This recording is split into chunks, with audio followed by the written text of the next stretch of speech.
Votre livre, Marcel Gauchet, c'est Comment pensent les démocraties. Vous dites que l'idéologie, c'est la fille de la politique. Alors on est en plein combat idéologique en ce moment, à travers ce qui se passe à gauche, à l'extrême gauche. Vous avez suivi évidemment la mort de ce jeune homme, Quentin, 23 ans. Et on a cette extrême gauche qui pousse tous les curseurs idéologiques à fond. Est-ce que vous pensez qu'on a atteint un point de non-retour ou pas dans le débat politique aujourd'hui en France ?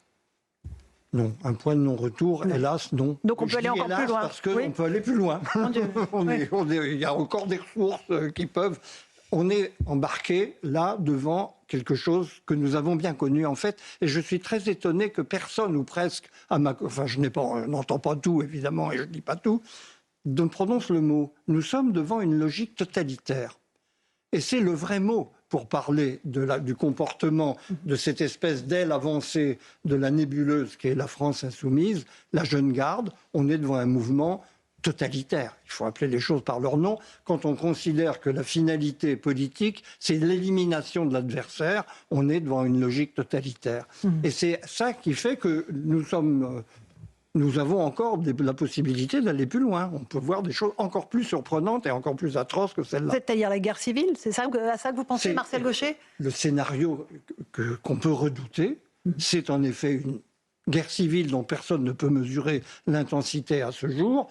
La stratégie de Jean-Luc Mélenchon est clairement, puisqu'il ne peut pas prendre le pouvoir par la voie des urnes, un troisième tour des élections présidentielles qui s'annoncent en 2027, où il utiliserait le désordre de la rue provoqué par une éventuelle arrivée du Rassemblement national au pouvoir pour se catapulter lui-même dans un mouvement de type insurrectionnel à la position de président d'une république qui deviendrait une république à redéfinir complètement. Bien sûr. Et on peut savoir à peu près dans quel genre.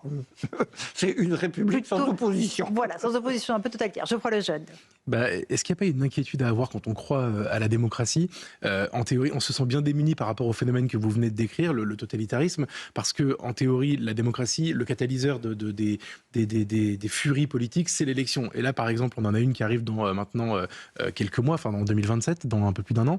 Est-ce que vous pensez, par exemple, que dans l'état de la France aujourd'hui, une élection présidentielle en 2027 peut nous permettre permettre un retour à la normale, ou est-ce qu'au contraire, on est condamné à vivre une dégradation encore ? Marcel, je ne suis pas prophète, mais je vois une énorme attente dans la population à l'égard de cette élection, comme si elle avait la capacité de nous sortir d'un marasme politique prolongé, qui dure depuis au moins le deuxième quinquennat d'Emmanuel Macron. Là, on aurait la possibilité d'une issue. Mais aussi, d'autre part, on nous explique que si certains résultats de l'élection devaient être ce que les sondages permettent de prévoir, d'anticiper en tout cas, eh bien ce résultat ne sera pas accepté. Je crois, dans tous les cas, tel que cette élection s'engage, et sauf miracle, qu'elle va se traduire par une énorme déception politique, parce que on voit l'état des forces en présence et la centaine de candidats putatifs qui est devant nous, ce qui on pourrait dire c'est très démocratique, puisque vraiment tout le monde peut s'exprimer. Et donc ça ne mènera nulle part, ce sera une élection chaotique de toute façon, donc avec une énorme déception, et éventuellement un résultat frustrant, une minorité qui espère, par la rue, entraîner une minorité suffisamment large pour créer une situation de blocage politique. Donc je crois que nous sommes devant une impasse, en fait, d'élections qui serait salvatrice et qui permettrait de revenir à la normale dans un jeu démocratique habituel entre droite et gauche, la droite. Mais au fond, Marcel Gauchet, est-ce que les Français veulent les extrêmes ou est-ce qu'ils veulent juste un gouvernement efficace, des choses qui fonctionnent en fait? Est-ce qu'ils veulent ça? C'est ça la demande principale qu'on traduit en général. Comme c'est un gouvernement efficace, c'est un gouvernement pourvu d'autorité. Mais aujourd'hui, un gouvernement pourvu d'autorité, c'est le fascisme. Donc c'est très curieux, on demande un gouvernement inefficace. C'est ça l'enjeu du débat réel, dès lors qu'on enlève les couches de surface. C'est continuons dans l'inefficacité gouvernementale, c'est le salut. Évidemment, ça témoigne d'un dérèglement des esprits assez profond. Bien sûr, en tout cas côté politique. Guillaume Béraud. Cher Marcel Gauchet, vous diriez que les Français aujourd'hui n'acceptent plus l'autorité que par ailleurs ils réclament, en tout cas verbalement ? C'est pas les mêmes. Je pense que la population ordinaire a envie, la masse de la population a envie de vivre dans une société qui fonctionne bien, avec des règles claires auxquelles tout le monde obéit à peu près. Et puis, il y a une minorité très importante, suffisamment importante pour constituer une force de blocage qui récuse par principe l'idée d'autorité, en fait. Sans le dire comme ça, bien entendu, c'est pas dans ces termes-là que ça s'explique, mais c'est ça la réalité. Et donc, une minorité très bruyante peut mettre en échec une majorité pacifique. C'est ça qui est là. Ça fait partie, malheureusement, du fonctionnement des régimes démocratiques, y compris. Voilà. Elle peut être en péril, notre démocratie, donc, si je vous écoute bien, Marcel Gauchet. Elle peut surtout... Et si je vous lis bien. Non, en péril au sens où on mettrait un autre régime à la place. Je ne le crois pas profondément. On peut avoir des accidents conjoncturels. Imaginons, faisons le scénario catastrophe, une dystopie, comme on dit maintenant, où Jean-Luc Mélenchon, au terme de l'espèce de guerre civile qui nous est annoncée, prend le pouvoir. Ce serait un chaos intégral. Parce que ce qu'il oublie, c'est qu'il arriverait peut-être au pouvoir, mais il y aurait une importante fraction de la population qui ne l'accepterait pas. Donc c'est là où on est dans un scénario de guerre civile. Et à ce compte-là, personne n'en a envie. Mais la démocratie n'est pas en péril au sens où il n'y a pas d'autre régime imaginable, en fait. Mais nous ne savons pas la faire fonctionner. C'est ça l'étrangeté du moment où nous sommes. Rachel Kahn, une question. Non, je lisais le titre de votre livre et le sous-titre surtout, et je me disais pourquoi ce titre-là et pourquoi ne pas avoir écrit comment les idéologies pensent, les ressorts cachés de la démocratie. C'était une possibilité, mais vous avouerez vous-même que c'était un message un peu compliqué pour le public. Qu'est-ce que voulez-vous dire? Au juste, on peut pas. Le problème des titres des livres, c'est qu'on ne peut pas mettre tout ce qu'on veut y mettre dedans. Sinon, on n'écrirait pas de livre, on aurait juste une page de couverture avec le titre, et ça suffirait. Mais est-ce que nous avons assez de ressorts en démocratie pour nous en sortir? C'était ça ma question. Je crois qu'il y a énormément de ressources démocratiques dans ce pays, qui est quand même, il faut le rappeler, une des démocraties les premières. Nous sommes l'un des pays qui ont inventé la démocratie. Il y a une tradition compliquée, puisqu'elle est très contradictoire. J'ai peine à penser que nous n'y arrivions pas. Mais le chemin est compliqué, parce que nous sommes devant des problèmes nouveaux. Et les problèmes nouveaux, nous n'avons pas eu le temps de les digérer suffisamment, probablement, pour trouver les bonnes manières d'y répondre. Celui que nous venons d'évoquer à propos de la loi sur la fin de vie est typique. Des questions comme celle-là, on ne les a jamais affrontées dans l'histoire. Et donc, le temps que se mette en place toute la réflexion collective apaisée, si possible, pour avancer, il faut que la réflexion soit apaisée. Elle ne l'est pas dans le contexte où nous sommes. Se mettre en place, il va falloir du temps. Et je crois que le temps joue contre nous. Nous avons besoin de temps et nous n'avons pas le temps. Dans votre livre, vous parlez de l'idéologie qui serait une réponse aux nouvelles questions du monde politique. On est dans un temps de basculement géopolitique, pour le coup, Marcel Gauchet. On a entendu Donald Trump hier faire son discours sur l'état de l'Union.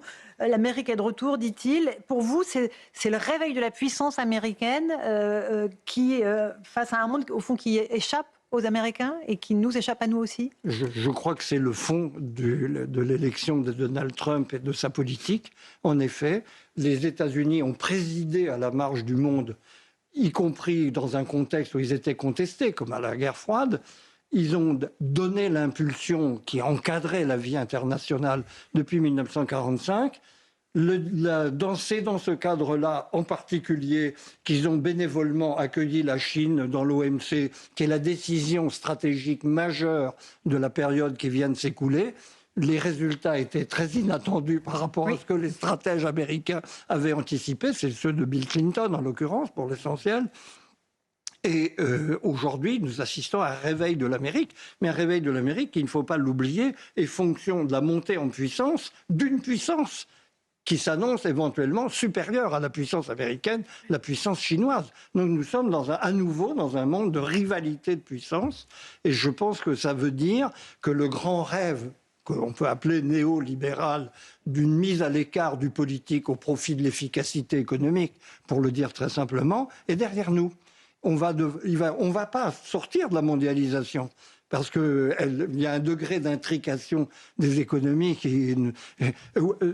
Walmart n'aurait plus rien à mettre dans ses magasins aux États-Unis si on interrompait le commerce avec la Chine. Donc pareil en France. Mais on va avoir une combinaison de politique et d'économie que Trump incarne parfaitement, d'ailleurs, par son maniement des droits de douane et bien d'autres choses qui se voient beaucoup moins dans l'espace public. Et donc, je crois que c'est une nouvelle époque pour nous. Et une nouvelle époque qui est un terrible réveil pour les Européens qui ont rêvé d'un monde qui n'existe pas. Voilà, Geoffroy Lejeune. Je reviens en France, pardonnez-moi. Vous avez dirigé la revue Le Débat, qui s'est arrêtée, je crois, en 2020.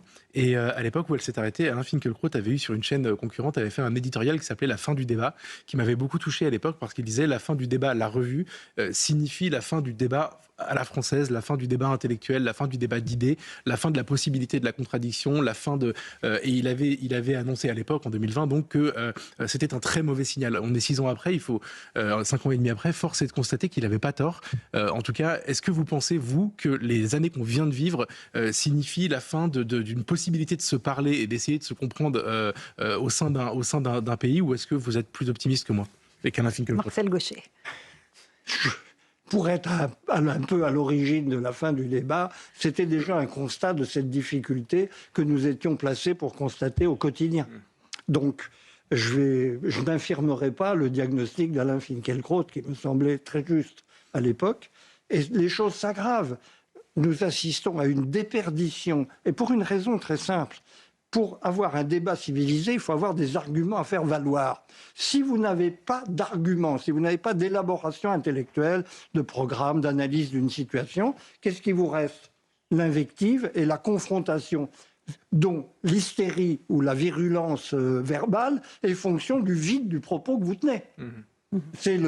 On remplace la discussion par des arguments par une confrontation d'injures.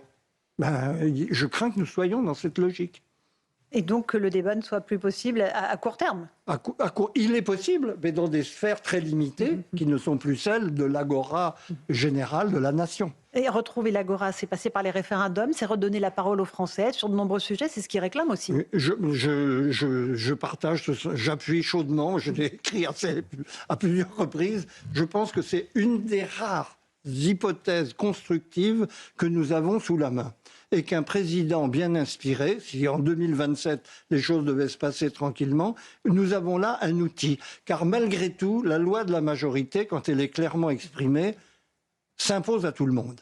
Et précisément, on sort à ce moment-là de la logique d'un affrontement dont le but, reprenons la situation où nous sommes, c'est une minorité suffisamment bruyante pour empêcher la majorité de s'exprimer.